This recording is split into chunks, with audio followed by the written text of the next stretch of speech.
Global fire পাওয়ার index 2022 অনুযায়ী পাকিস্তান সামরিক সক্ষমতায় বিশ্বের 140টি দেশের মধ্যে নবম স্থানে রয়েছে।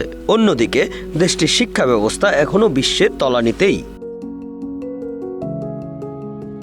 এ অবস্থায় নতুন করে আলোচনা এসেছে দেশটির প্রায় 5 থেকে 16 বছর বয়সী প্রায় 39% এখনও স্কুলের বাহিরে রয়েছে। দেশটির প্রধানমন্ত্রী শাহবাজ শরীফ নিজে এ তথ্য তুলে ধরেছেন। পাকিস্তানের 2024-25 অর্থ বছরের বাজেট ধরা হয়েছে 18.9 ট্রিলিয়ন রুপি। এর মধ্যে প্রতিরক্ষা খাতে বরাদ্দ করা হয়েছে 2.12 ট্রিলিয়ন রুপি, যা মোট বাজেটের 11.22%। প্রতি বছর এই বাজেট বাড়িয়ে চলেছে দেশটি।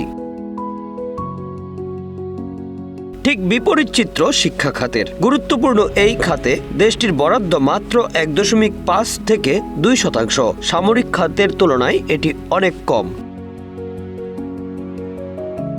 ফলাফল, দেশটিতে শিক্ষার হার তুলনামূলক কম। দেশটির সর্বশেষ আদমশুমারি অনুযায়ী তাদের সাক্ষরতার হার 59.3%। এর মধ্যে পুরুষদের সাক্ষরতার হার 69.6% এবং নারীদের 46.4%। এটি দক্ষিণ এশিয়ার দেশগুলোর মধ্যে অন্যতম নিম্নতম।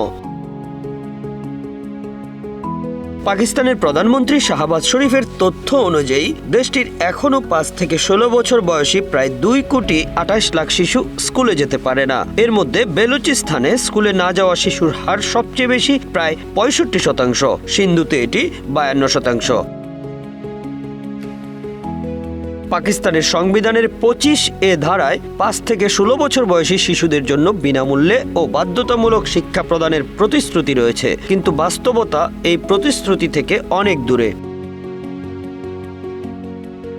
পাকিস্তানে থাকা আন্তর্জাতিক সংস্থাগুলোর মতে, দারিদ্র্য, নিরাপত্তার অভাব এবং অবকাঠামোর ঘাটতির কারণে শিক্ষার সুযোগ থেকে বঞ্চিত হচ্ছে শিশুরা। 2022 সালের বন্যায় ক্ষতিগ্রস্ত হয়েছে প্রায় 27,000 স্কুল, যা প্রায় 20 লাখ শিশুকে প্রভাবিত করেছে।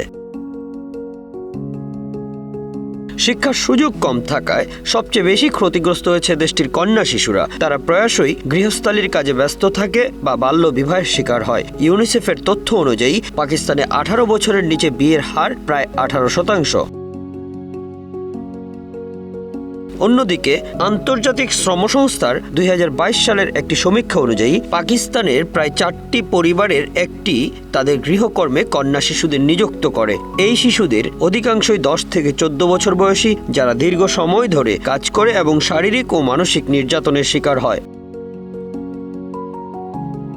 বিশেষজ্ঞরা বলছেন, শিশুশ্রম ও বাল্যবিবাহের এই ঘটনাগুলো মূলত দেশটিতে শিক্ষার প্রতি গুরুত্বহীনতার কারণে তৈরি হয়েছে। উৎপল দাস, বাংলা অ্যাফেয়ার্স।